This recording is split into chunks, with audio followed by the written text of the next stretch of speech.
नमस्कार, मैं पलक त्रिवेदी और आप देख रहे हैं टीवी 24 नेटवर्क। उत्तर प्रदेश विधानसभा का शीतकालीन सत्र आज से शुरू होने जा रहा है। हाल ही में संभल और बहराइच में हुई हिंसा पर सदन में हंगामे के आसार हैं। साथ ही साथ विपक्ष बेरोजगारी, बिजली के निजीकरण, किसानों की मृत्यु के अलावा अन्य मुद्दों को भी उठाने की तैयारी में है। सत्र के पहले दिन औपचारिक कार्य सदन में किए जाएंगे। वहीं 4 दिन तक चलने वाले इस छोटे सत्र में सरकार 17 दिसंबर को कुछ महत्वपूर्ण विधेयकों के साथ साथ सदन में अनुपूरक बजट पेश हो सकता है। अनुपूरक बजट 12 से 15 हजार करोड़ के बीच होने की संभावना है। सत्र से पहले रविवार को हुई सर्वदलीय बैठक और व्यापार सलाहकार समिति की बैठक में विपक्ष ने मांग की कि चर्चा के लिए अधिक समय देने के लिए सत्र की अवधि बढ़ाई जानी चाहिए और अनुदानों की अनुपूरक मांगों को भी लाने की जरूरत है। हालांकि समाजवादी पार्टी मंगलवार को विधान मंडल दल की बैठक करेगी। इस बैठक में सपा अध्यक्ष अखिलेश यादव की मौजूद रहेंगे।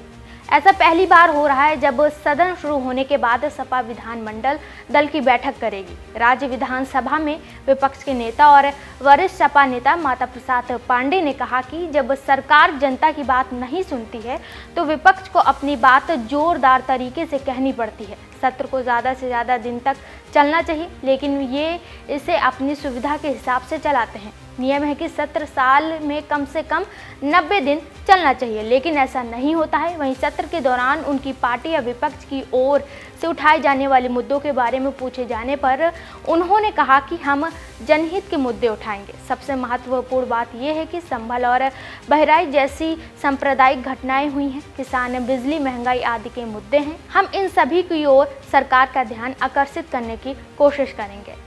सर्वदलीय बैठक के बाद कांग्रेस विधान मंडल दल के नेता आराधना मिश्रा ने कहा कि करीब 25 करोड़ की आबादी वाले राज्य में अगर विधानसभा सत्र महज 4 दिन के लिए हो तो सरकार की जनता के मुद्दों को लेकर गंभीरता का अंदाजा लगाया जा सकता है। सत्र का क्या मतलब है? ये हमारे निर्वाचन क्षेत्र और राज्य से जुड़े महत्वपूर्ण मुद्दे जैसे कानून व्यवस्था, बेरोजगारी, किसानों के मुद्दे, शिक्षा, स्वास्थ्य पर चर्चा के लिए होता है। इसलिए हमने सत्र की अवधि बढ़ाने के लिए अनुरोध किया है। यूपी कांग्रेस 18 दिसंबर को विधानसभा का घेराव करेगी। इस बार 20 दिसंबर तक विधानसभा सत्र चलेगा।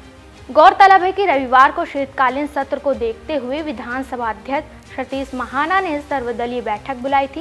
इस बैठक में विधानसभा अध्यक्ष ने सभी दलों से सदन को सुचारू रूप से चलने और जनता के मुद्दे को उठाने के लिए अपील की थी। बावजूद इसके विपक्ष इस बार सदन में जोरदार हंगामे का मोड़ बना चुका है। समाजवादी पार्टी ने इस बार अपनी रणनीति बदलते हुए विधानसभा के बाहर नहीं बल्कि सदन के भीतर प्रदर्शन करने का प्लान बनाया है। बता दें कि 4 दिन के शीतकालीन सत्र के दौरान सरकार द्वारा सदन में अनुपूरक बजट मंगलवार को पेश किया जाएगा। मंगलवार को वित्त मंत्री सुरेश खन्ना करीब दोपहर 12:30 बजे अनुपूरक बजट पेश करेंगे। अनुदान मांगों पर चर्चा के बाद सरकार इसे पेश करवाएगी। इसके साथ नए विधायी कार्य भी होंगे। सदन के पहले दिन सोमवार को हंगामे के आसार हैं, लिहाजा बीजेपी की तरफ से भी पूरी तैयारी की गई है। खासकर मुख्यमंत्री ने सभी मंत्रियों और विधायकों को निर्देश दिए हैं कि संभल के मुद्दे पर विपक्ष को तगड़े जवाब देने हैं। फिलहाल के लिए इतना ही। ऐसे ही तमाम जानकारी के लिए देखते रहिए टीवी 24 नेटवर्क।